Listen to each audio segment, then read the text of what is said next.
Bonjour, ou bonsoir, ou bon après-midi depuis les États-Unis. Bienvenue à la conférence des jeunes. Merci beaucoup, Pasteur Andor Vouquin et son épouse, pour l'opportunité que vous me donnez aujourd'hui de rendre ministère à nos jeunes, à nos jeunes. Je suis très enchantée d'être là.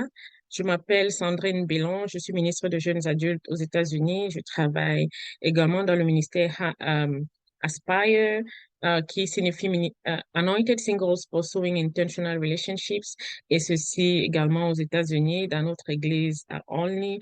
Je suis également auteur du livre intitulé Extravagant Grace, How I Gave Birth Four Times Without Pain. Je suis un instructeur.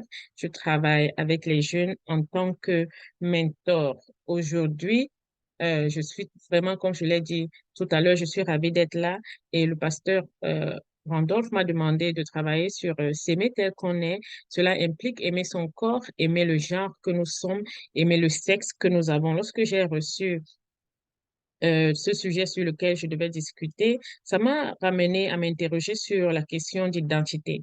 La question d'identité est connue comme l'une des questions qui a provoqué le plus de désastres dans le monde. Nous avons vu le monde changer dans la mauvaise direction, surtout en ce qui concerne les enseignements sur certains concepts et principes, notamment la sexualité. Ici, dans ces pays-ci, ici aux États-Unis où nous sommes, et on commence déjà à enseigner aux enfants dès la prématernelle des choses qu'on qualifierait d'abominables. À un âge si précoce, nos enfants sont déjà confrontés à des versions qui sont, dans la majorité des cas, contraires à la vision chrétienne du monde. En Europe, c'est même beaucoup plus grave, peut-être que vous le savez déjà. Alors que l'Afrique reste grandement influencée par les pays occidentaux, l'avènement des médias sociaux, l'Internet qui fait du monde désormais un grand village, le problème d'identité, comme nous le savons tous, est devenu un problème universel. Donc les gens, là, ils se posent des mauvaises questions, ils ne se posent plus les bonnes questions. Et ces questions, c'est dans la recherche de leur identité. Mais laissez-moi vous dire, comme l'a si bien dit notre évêque président, Bishop Darlington J. Johnson, la question n'est pas de savoir si vous êtes un homme ou une femme, mais la question reste et demeure, quel type d'homme es-tu? Quel type de femme es-tu? Ou plutôt, quel genre d'homme ou de femme êtes-vous? Cette question suppose que personne ne doit vous rappeler votre sexe dès votre naissance et parfois même avant la naissance, je veux bien insister. Parfois, votre sexe est révélé. Les chromosomes sexuels déterminent principalement la base biologique d'être un homme ou une femme. Si vous êtes là aujourd'hui, ça veut dire que vous êtes jeune, au moins entre 12 ans et 18 ans, je l'espère. Donc, vous avez fait la science. Les hommes ont un chromosome X et un chromosome Y. XY pour les hommes, tandis que les femmes ont deux chromosomes XX. Cette différence chromosomique conduit au développement d'organes sexuels différents dans l'utérus. XY conduit aux testicules et XX conduit aux ovaires. Les hormones produites par ces organes sont l'oestrogène et la testostérone. Je vais vous donner un tableau qui va mieux vous aider à comprendre ceci. Le développement des caractéristiques sexuelles secondaires, telles que la forme du corps, le ton de la voix, les poils pendant la puberté. Ben, regardez le tableau ci-dessus que je vais partager pour vous aider à mieux voir la différence biologique entre l'homme et la femme.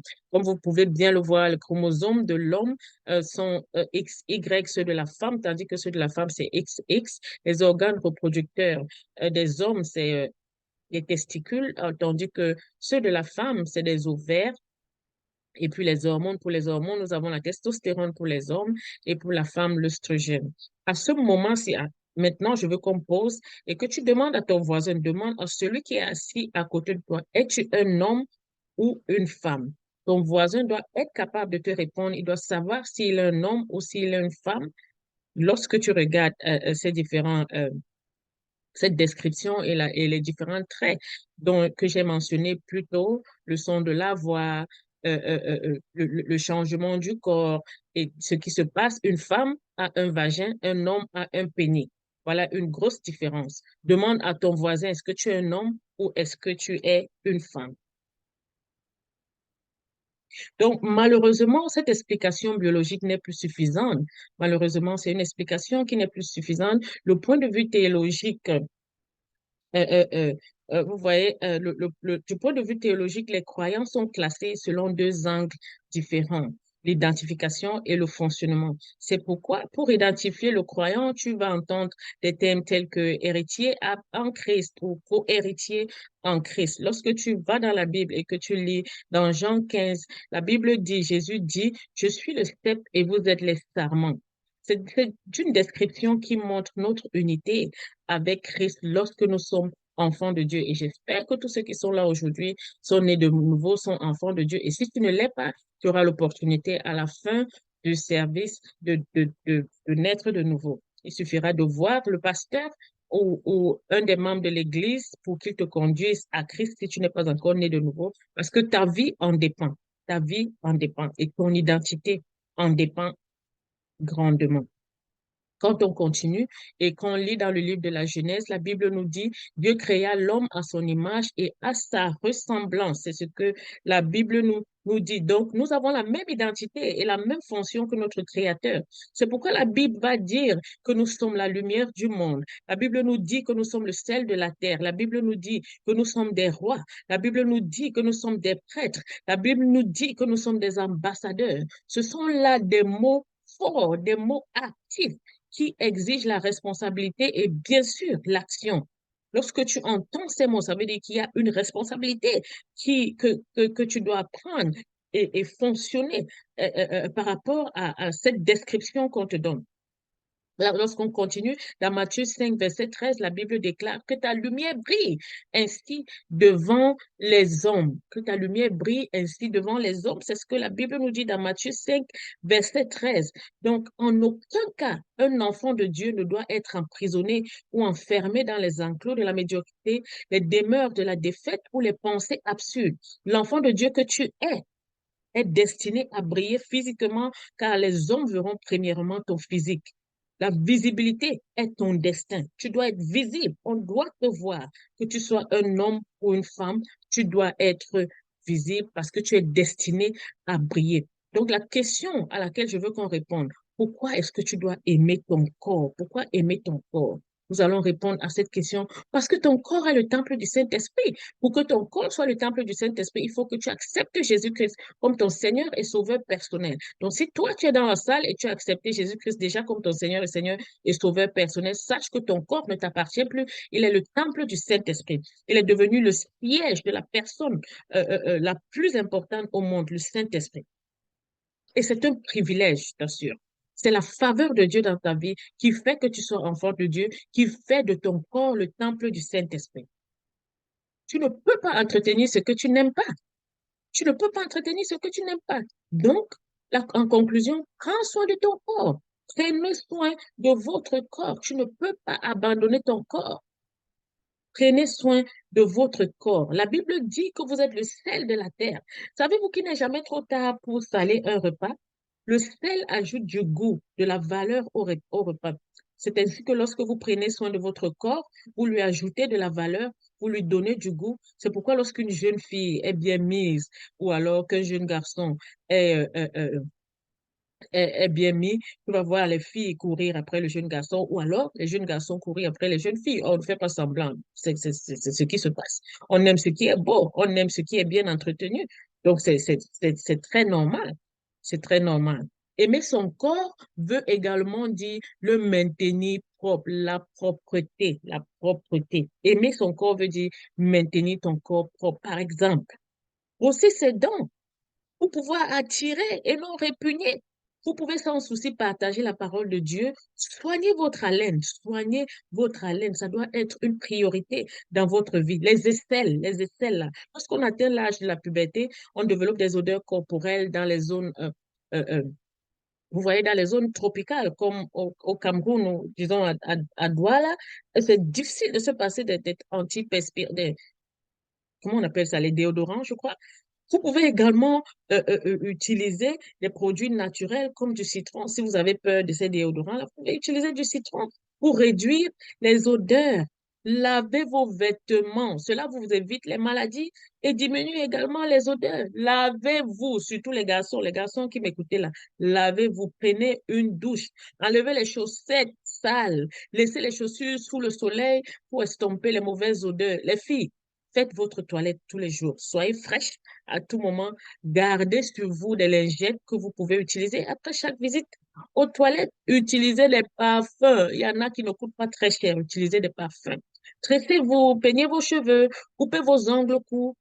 Restez propre, soyez propre, ça vous fera du bien. Lorsque vous êtes propre, vous entretenez votre corps, vous entretenez le temple du Saint-Esprit et cela glorifie Dieu. C'est pour la gloire de Dieu que vous le faites. Aimer son corps veut également dire le préserver, le préserver. Vous voyez comme le sel préserve les aliments. Pour ceux qui ne savent pas, la fonction du sel, c'est non seulement d'ajouter du goût, de changer le goût, mais c'est de préserver également les aliments. C'est ce que tu es. Préserver ton corps veut dire aimer son corps. Lorsque tu aimes ton corps, tu le préserves. Tu préserves ton corps. Ça veut dire que tu ne vas pas te laisser tromper par une fille ou un garçon en allant entretenir des rapports sexuels avant le mariage. Non? Parce qu'il est mignon, parce que la fille est très jolie, tu ne vas pas aller entretenir un rapport sexuel avec cette personne avant le mariage. Tu vas te préserver, tu vas préserver ton corps, préserver ta virginité, préserver ton corps pour le conjoint que Dieu a minutieusement préparé pour toi. Préserve ton corps. Dieu t'a créé femme et homme. Ça veut dire que tu n'as pas besoin de devenir une femme. Tu n'as pas besoin de devenir un homme.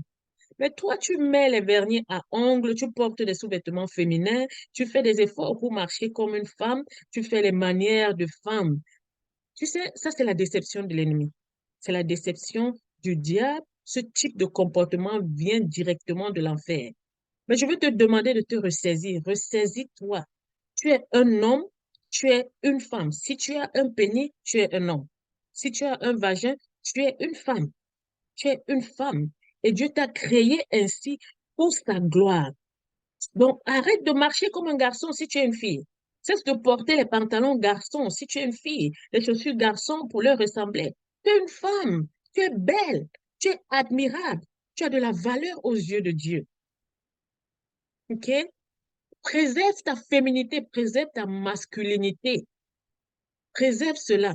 Dis non au rapport sexuel avant le mariage, non aux transactions homosexuelles, dis non à ces différentes choses-là, dis non aux intoxications alcooliques. Tu ne veux pas continuer de prendre la drogue, continuer de prendre de l'alcool parce que ça détruit ton corps qui est le temple du Saint-Esprit. Dis non aux boîtes de nuit parce que les boîtes de nuit, dans ces lieux-là, tu n'es pas dans la présence de Dieu et tu ne glorifies pas Dieu en le faisant. Donc, dis non à ces différentes choses-là. C'est comme ça que tu démontres que tu aimes ton corps. Ne sois pas complexé par ton poids, par ta taille, par la couleur de ta peau. Je vais te donner un tip. Et chaque fois que tu vas avoir l'impression que tu es en train d'être complexé, souviens-toi de ce verset biblique dans Ésaïe 52, verset 2. La Bible dit, il n'avait ni beauté ni éclat pour attirer nos regards et son aspect n'avait rien pour nous plaire. Il s'agit là de notre Seigneur Jésus-Christ lui-même, le Dieu créateur du ciel et de la terre, qui n'avait ni beauté ni éclat pour attirer nos regards. Donc, si tu as peur, si tu as peur, pourquoi est-ce que tu as peur? N'aie pas peur. N'aie pas peur. Tu es une beauté. Même, quelle que soit ton apparence, quel que soit ce que tu as. Souviens-toi de Jésus-Christ, quel que soit ce à quoi tu ressembles. Tu es une fille mince, tu es un garçon mince, tu es court de taille. Dieu t'a créé ainsi pour sa gloire. Tu as l'impression que tu es laid pour la gloire de Dieu. Tu es très jolie, tu es jolie pour la gloire de Dieu. Tu es grand de taille, tu es grand de taille pour la gloire de Dieu. Tu es petit, maigre, mince, tu es mince pour la gloire de Dieu. Jésus n'avait ni beauté, Jésus n'était pas beau, Jésus n'avait rien pour plaire. Ça veut dire que Jésus, Christ, notre Seigneur Jésus-Christ, était laid. Il n'avait rien pour plaire. N'oublie jamais ce passage.